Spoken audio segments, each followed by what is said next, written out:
वासिफ चौधरी साहब थोड़ा सा बताइएगा अर्ली एजुकेशन के हवाले से, कहाँ से तालीम हासिल की और सर बहुत ज़्यादा जगहों से की और बहुत मैं अब्बा क्या गवर्नमेंट जॉब में थे? नहीं सर नहीं, अगर होते तो शायद मैं आज इतना ये बताते हुए शर्मिंदा ना हो रहा होता। वो मेरी अपनी वजूहत थी, फेल होते रहे, बहुत फेल होता रहा सर। मैं बहुत जबरदस्त फेलियर रहा हूँ पढ़ने के ज़माने में। It is not something to be proud of, मगर अब मैं झूठ नहीं बोल सकता। Are you serious? जी जी, मैं बहुत बुरा स्टूडेंट था। मैं बताता हूँ, लोगों को हंसते हैं, वो आप अक्सर ड्रामों में फिल्मों में ऐसा जुमला सोचते हैं कि यार और भाई ये तो मैट्रिक में 3 दफ़ा फेल हुआ है। सर मैंने 6 दफ़ा मैट्रिक का एग्जाम दिया। सर मैंने 3 दफा। नहीं सर, मैं आपको काट गया ना फिर। अच्छा सर ये सही बात है, सॉरी, ये लिखने वाले बहुत से लिखने वाले अच्छे होते हैं, पढ़ने वाले नहीं। जैसे पेंटर्स होते हैं जो दीवारों पे लिखते हैं, वो पढ़े लिखे नहीं होते, वो देख देख के लिख रहे होते हैं, लेकिन उनकी लिखाई कितनी अच्छी होती है। पूछने वाली बात ये है कि मैट्रिक में फंस कहाँ जाते थे, किस सब्जेक्ट में? जो मेरे कुछ किसके साथ आपके दिमाग का खलल था उस टाइम पे, बस एक स्टेज थी जिंदगी के अंदर, एक अजीब ही फजूल अपने अंदर एक रेबल बने हुए थे, तो पेपर खाली छोड़ाता था, इस किस्म की बेवकूफियां करता था। मगर बस फिर अल्लाह का शुक्र है किसी तरह से निकल आया। वो एक अलग पूरी कहानी है कि निकल आया। मैट्रिक में इन्होंने एमएससी की है, बहुत ज्यादा। मतलब आपका और हमारा नेचर ये कि ज्यादा पढ़ के किसी का हक ना मारो। ये भी एक ये एजुकेशन ईगो। मेरा मानना ये है कि जो इस तरह के लाइक बच्चे होते हैं ना, वो घर के चौधरी होते हैं। हाँ नहीं होता है, नहीं जी, नाम के होते हैं सिर्फ। नाम प्रोफेसर वासिफ चौधरी साहब हमारे साथ मौजूद है। Let's take a quick break.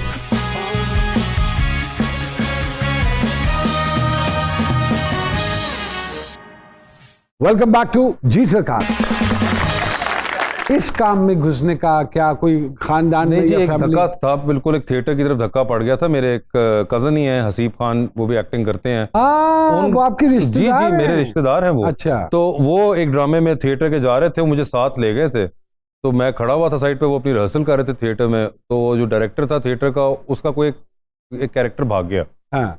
तो उसने कहा कि वो मेरे कज़न से कि यार वो लड़का आपका कौन है? उसने कहा कज़न है मेरा। उसने कहा यार वो खड़ा हो जाएगा। वो 15 सेकंड का एक बॉडीगार्ड का रोल था। तो वो मैं फारिग से छुट्टियां चल रही थी उन दिनों में, तो मैं खड़ा हो गया बॉडीगार्ड के रोल में। वो एक लाइन होती थी कि एक वो शी इज़ हेयर, गन पे पॉइंट पे एक लड़की को लेकर आना है। हाँ। और वो स्टार्ट था। फिर मैं Lahore college of arts and sciences गया, फिर वहाँ पे बहुत थिएटर के अंदर इन्वॉल्व रहा। और फिर थिएटर करते करते फिर मुझे मिले जैन अहमद, समीना अहमद साहिबा के जो बेटे हैं, जो थिएटर के डायरेक्टर हैं, बड़े ज़बरदस्त। उन्होंने फिर मेरा एक ड्रामा डायरेक्ट किया था, और उन्होंने फिर मुझे, अहमद भट्ट को, फवाद खान को इकट्ठा करके एक ड्रामा बनाया था, जट एंड बॉन्ड। और ये कब का वाक़या है? 2001 के अंदर जट एंड बॉन्ड था। और फिर वो उन्होंने कहा सुपर हिट ड्रामा था सर, भी खुद ही।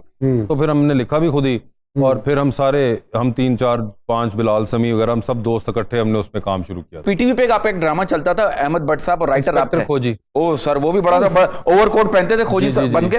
और सर वो पीटीवी पे चलता था, एक गाड़ी थी मुझे याद है, मैंने कहा यार ये क्या है यार। अब सिटकॉम सब सिर्फ सर एक ही सिटकॉम रह गया है, उसी को हम जो है ना वो घुमाए जा रहे हैं। सिटकॉम ही नहीं हमारे पास। उर्मी भैया का कहने का मकसद ये है कि जो ट्रेंड था सिटकॉम, जी जी, वो ट्रेंड खत्म हो गया। बिल्कुल। उसकी कोई खास वजह? उसकी वजह ये थी कि एक ज़माने में बहुत चलते थे, और फिर कुछ एक मार्केट शिफ्ट ऐसा हुआ कि कराची के अंदर चैनल्स कुछ थे, उन्होंने ना क्या कि सिटकॉम्स अभी नहीं हम ले रहे जी। Lahore was the major producer of sitcoms. जब लेने बंद कर दिए तो वो एक पूरा खेप यहाँ से हट गया लाहौर से जो बनाता था, क्योंकि किसके लिए बनाते भाई, को खरीद ही नहीं रहा था। That kind of killed Lahore की कॉमेडी साइड, जो कि एक बहुत मेजर चीज थी जो कि लाहौर से आया करती। और आप कॉमेडी राइटिंग करते? मैं करता था जी, बिल्कुल। Comedy writing is it difficult than serious writing? अगर अच्छी की जाए तो दोनों मुश्किल हैं, अगर बुरी की जाए तो दोनों ही आसान है। I agree. और आप ये काम आसानी से करते हैं। बिल्कुल सही कह रहे हैं। फिल्में भी लिखी, 3 फिल्में लिखी। कौन कौन सी? मैं हूँ शाहिद अफरीदी, जवानी फिर नहीं आनी 1 एंड जवानी फिर नहीं आनी 2। जवानी फिर नहीं आनी 1 and 2 तो दे आर कॉमेडी जी। मैं हूँ Shahid Afridi was not. Sports biopic, पहली पाकिस्तान की स्पोर्ट्स बायोपिक थी वो। ये कब रियलाइज हुआ वासिफ साहब के जवानी फिर नहीं आनी, और ये कैसे रियलाइज हुआ? सर ये एक्चुअली मैंने एक कहानी, मुझे एक दिन आई, एक कॉन्सेप्ट छोटा सा आया था, तो मैंने हुमायूं सईद साहब को कहा कि ये कहानी आई है, तो मैंने अपनी तरफ से सीरियल का आइडिया दिया कि ये सीरियल बनाएंगे। उन्होंने आगे से कहा नहीं ये कहानी बहुत अच्छी है, इसकी फिल्म बनाएंगे। तो जब उन्होंने ये बात की, मैंने कहा मतलब कि सीरियल भी नहीं बनना क्योंकि फिल्में तो होती नहीं थी। तो उसके बाद फिर मैं शाहिद अफरीदी में लग गए, और फिर जब उसके बाद उन्होंने मुझे कहा कि वो तुमने कहानी सुनाई थी उसके ऊपर फिल्म अब बनाते हैं, तो फिर हमने दोबारा से कोशिश की, और नदीम, मैं और हुमायूं बैठे, और फिर हमने जवानी फिर नहीं आनी। क्या बात है, दोनों बेहतरीन फिल्में थी सर। क्या बात। और ये लंदन नहीं जाऊंगी और ये नहीं आऊंगी, खलील साहब ने लिखी हुई है और अच्छा। इसमें मैंने एक आप कह लें एक्टिंग की है और Acting की है। एक स्पेशल अपीयरेंस तो टाइप कैसा महसूस किया आपने एज अ फनकार काम करके बड़ा उसमें? जी इजी था, बड़ा रिलैक्स था मैं। ये जो आजकल फिल्में बन रही हैं और रिलीज हो रही हैं, ये भी आपकी आंखों के सामने से गुजर रहे हैं, and definitely you go on the premieres as well. नहीं सर, मैं एक्चुअली प्रीमियर पे चला जाता हूँ तो मैं अगर चला जा पाऊँ तो झूठ बोलना पड़ता है। नहीं झूठ भी नहीं, मैंने एक कुछ अर्सा मैं तो इसलिए नहीं जाता प्रीमियम के, बाद में निकल के जब वो माइक आके करेंगे तो मुझे झूठ बोलना पड़ेगा। आप तो वैसे भी ना जाया करें आपने झूठ ना भी बोलना हो क्योंकि आपका सच ज्यादा खतरनाक होता है। मगर I generally like to watch the film audience के साथ बैठ, ओके। आम आवाम के साथ बैठ के आपको फिल्म का पता चलता है। फ्री और पासेस के ऊपर रिक्वेस्ट करके किसी को बुलाया और इनवाइटीज वो बहुत डिफरेंट होते हैं। जिसने खुद जेब से पैसे दिए हों वो नब्ज ही और है। वो नब्ज ही और है।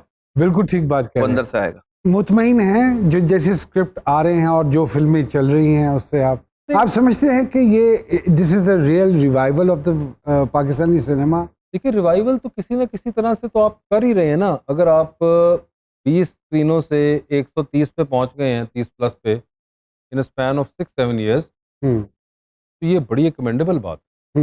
जहाँ तक आपकी बात हमारे स्क्रिप्ट और फिल्मों की है, मेरे ख्याल से हम लोगों ने बड़ी ज़बरदस्त एक परफॉर्मेंस दिखाई।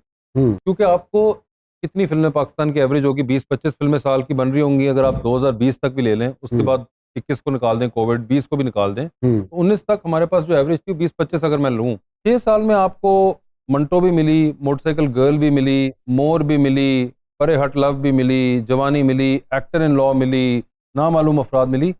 आपको बहुत ना एक वेरिएशन मिल गई। चलना ना चलना एक और डिबेट है, वो डिबेट है। वेरिएशन तो मिल गई ना आपको। यानी कि आपकी टोटल तकरीबन 70-80 फिल्मों में आपको इतनी वेरिएशन मिल गई। ये आई थिंक एक बड़ा जबरदस्त साइन था। देखिए बनाने का मौका हर किसी को मिल रहा है। सिनेमा के अंदर क्या रिजल्ट आएगा वो एक डिफरेंट चीज है। हमारी जो आवाम है वो मुतमईन क्यों नहीं हो रही है हमारी फिल्मों के हवाले से? नहीं भाई, मुझे लगता है कि जब फिल्म कोई अच्छी आके उनको लग रही है तो वो मुतमईन हो जाते हैं। मुझे ऐसा लगता है। आप समझते हैं हमारे पास फिल्म मेकर्स हैं पाकिस्तान में? आहिस्ता आहिस्ता बन रहे हैं। बन रहे हैं। आपके पास नबील कुरैशी निकला, नदीम बेग निकला, एहसन रहीम निकला, तो ये 3-4 तो एहसन साहब ने तो एक ही फिल्म बनाई ना पिछले 8 साल 10 साल जब से आप कह रहे हैं कि फिल्म का 2018। सर वो 1 मिनट में इतना कमा लेते हैं, क्या जरूरत है 2 घंटे बनाने? नहीं मगर बात वो एहसन भाई तो माशाल्लाह जब उनको मौका मिला 2018 में तो उन्होंने जब तीफा एंड ट्रबल बनाई तो उन्होंने डिलीवर कर दिया। हाँ, लेकिन वो ट्रेलर से पता चल गया था कि फिल्म है। लेकिन देखिए मैं फिल्म मेकर उसको मानता हूं जो इन सर्कल काम कर रहा हो। वो मेरे ख्याल से हम बड़ा अच्छा जा रहे थे टिल द टाइम 2019-20 के अंदर कोविड ने बहुत ज्यादा डैमेज किया है। क्योंकि ये जो अब फिल्में आ रही हैं ये उस जमाने की स्टार्ट हुई हैं। अगर आप देखें जी बिल्कुल ऐसे ही 2-2-2.5 साल हो गए, 2.5 साल से पड़ी हुई है। लंदन नहीं जाऊंगा अभी 2.5 साल से पड़ी हुई है ये, विच मीन्स कि ये 2019 में कंसीव की गई। अभी भी जो आई हैं दम मस्तम हो गई या जो और फिल्में आई थी ये सब 2019 में कंसीव हुई हुई हैं। तो दैट मीन्स कि उन 2019 में जब उन्होंने कंसीव की थी तो उन्होंने 2018 की फिल्मों के प्रॉफिट मॉडल्स देखे थे। जी बिल्कुल। जिसमें तीफ एंड ट्रबल होगी, जवानी होगी, नामालूम अफराद होगी। तो अंदाजा तो ठीक लगा रहे थे। वो तो 20 में आके पूरी दुनिया का ही पठा बैठ गया तो बेचारे क्या कर सकते थे। बिल्कुल ऐसे ही।